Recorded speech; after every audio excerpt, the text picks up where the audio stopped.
So this is Marina? This is Merino from Ashland Bay. Okay.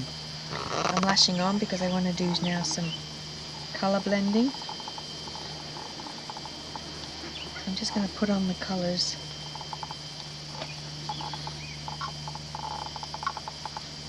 About an inch wide each section. And again, I don't want to get too many fibres at the back of the tines. I want them mainly at the front. Because what goes on the back of the tines stays at the back of the tines. Oops.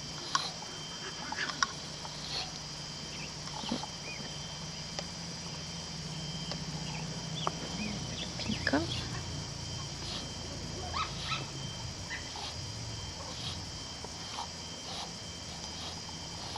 Now I'm guiding them with my other hand because I don't want them to get too wide on the tines. Oops, I bent the fibres there, so I'll take that off. It would just cause a problem if I left it on.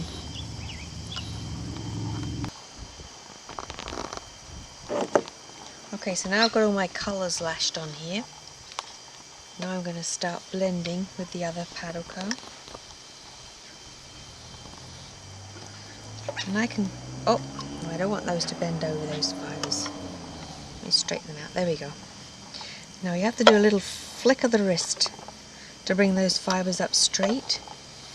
So, twist the paddle comb round and drop it back down again. That's because this is clean fibre and it's staticky? Well, it's not really staticky, it's just windy at the moment. The static will build up and I'll probably have to start using some spritz on it, but there's a little bit of a breeze and it's blowing the fibres back. And I don't want them to loop. So just a flick of the wrist straightens all those fibres out, ready to lash back on again.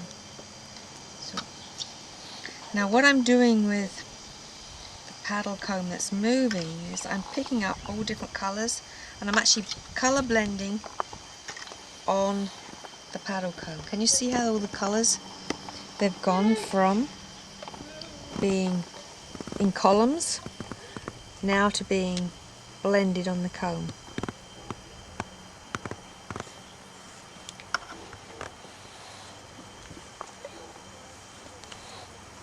I'm just going to pick up some more of the fibres.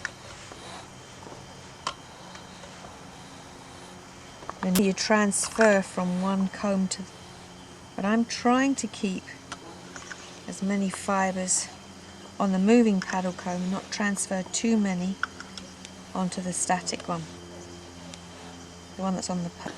So I'm pulling off. What I'm doing is I'm dropping down into the web and I'm pulling up, and that's pulling more of the fibres off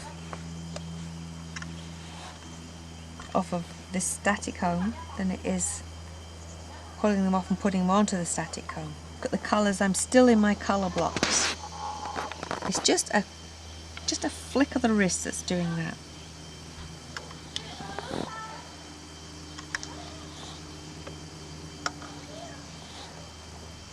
So the comb goes down, I bring it back up, and then I pull forward.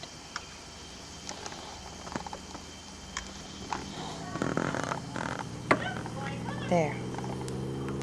So now what I can do is I can spin in my columns from here and go round, and I can spin a section of blended.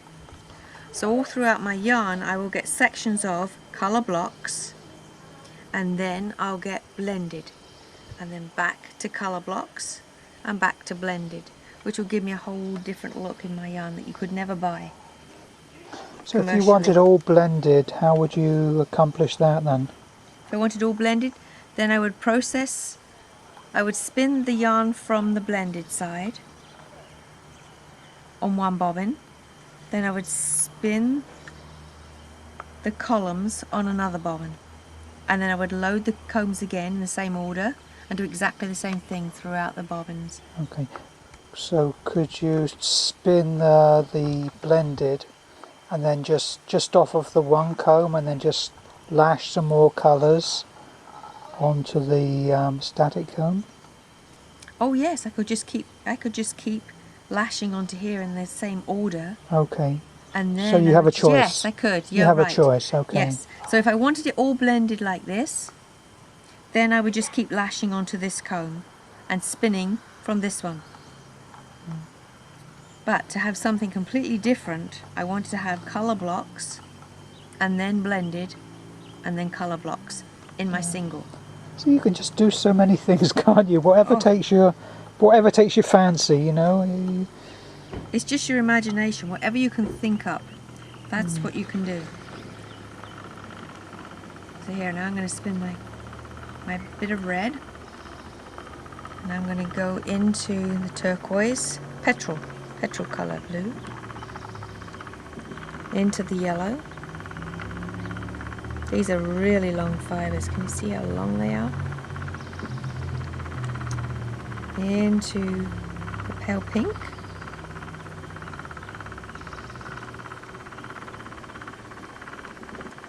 And the green. Oh, the pink's decided it's going to join the green. But the colours will be more definite in the single because they're still in their blocks. Now when I get to this side, the colours are all going to be blended together a little bit more. Oh, that was easy, around the corner. You just have to guide the single to get round your corners. It's quite easy to go back and forth. Don't blink, you'll miss it. Yeah. Okay.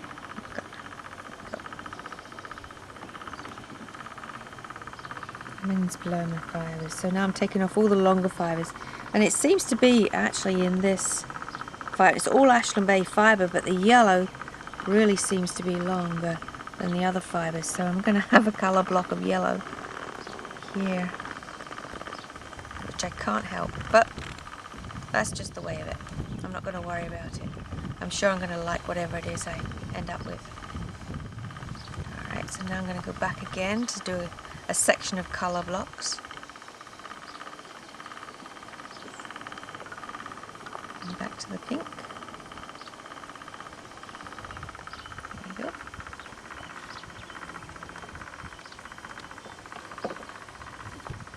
Now on the pink. I'll do a section of pink. Onto the green.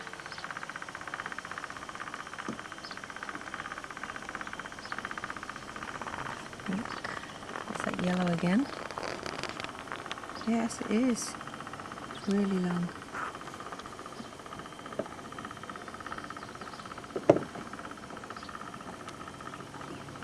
It's very easy spinning though, spinning off the paddle combs. You don't have to worry about your hand getting hot and sticky and the fibres sticking together.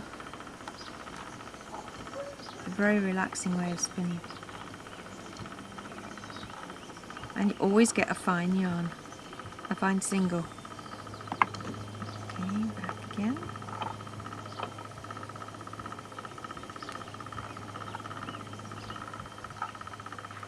And again, I'm spinning all the longer fibres off first, getting down to the shorter and shorter ones. Now we go back to the other side. And now I'm going to get the blended colours. There we go. Smooth transition.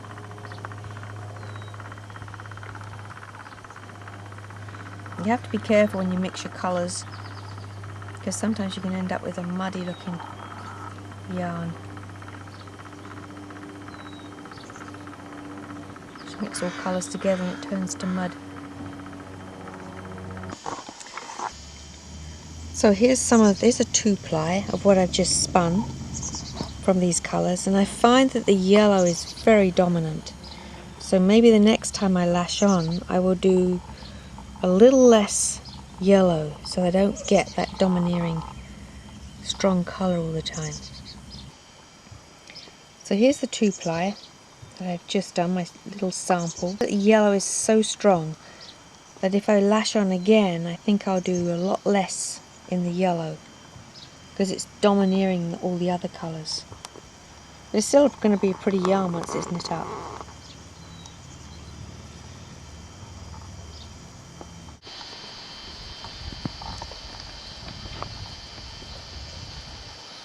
Okay, this is different to last time, right? And now I'm layering the colours on. And Okay. it'll be a completely different effect to what I did last time. So you're still colour blending. I'm still colour blending, but now I'm layering. A layer of green. And now I'll do the light pink. It can be any colour. It can actually be natural coloured fibres if you wanted to blend natural Okay, so colours, you black to white. okay, undyed, natural fibre, just different fibres of the same length. Again, it's combing, so we always need it.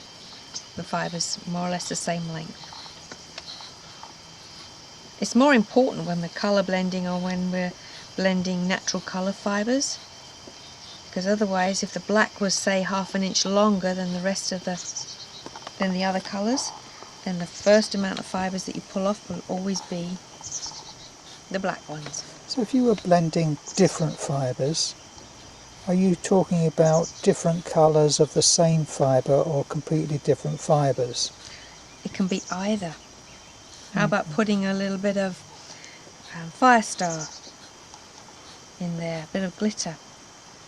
Again, has to be the same length if you're going to be combing. Now what you've used today, there's not been much in the way of crimp in any of this, right? This is because it's commercially prepared top, Okay. and the way that they commercially prepare it is to iron out all the crimp. They heat set the crimp out, but once you wash it, the crimp comes back again. So I'm lashing onto both combs Okay. because I'm going to be spinning across both combs, but I am going to be combing through the colours. So this time you should get a pretty even mix on both combs, is that about right? Yes, yeah, I will get a consistent colouring. At least that's what I'm looking for anyway. Alright, so I've loaded up my... Now I'm just going to start combing. I'm going to be blending these colours together.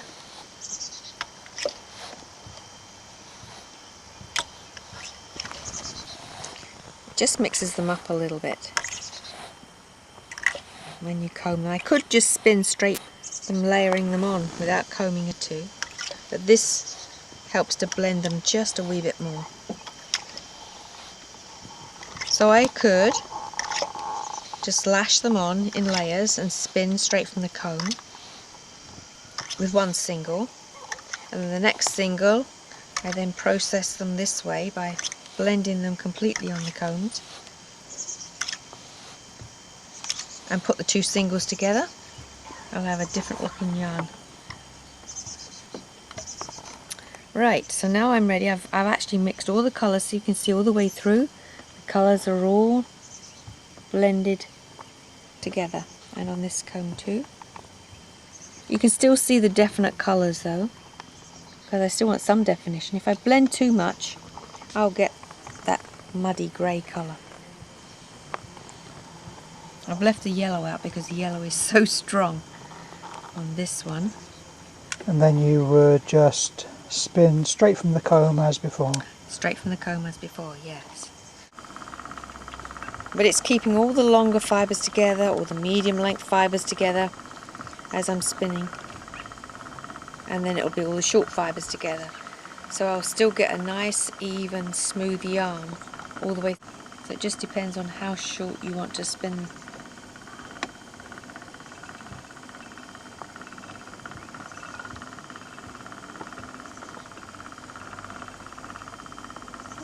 Dropped it. Now if the telephone was to ring and I wanted to stop, what I would do is I would just let the twist go into the web. Then I would take out the bench, this part, and just lay it on the floor. Just like that.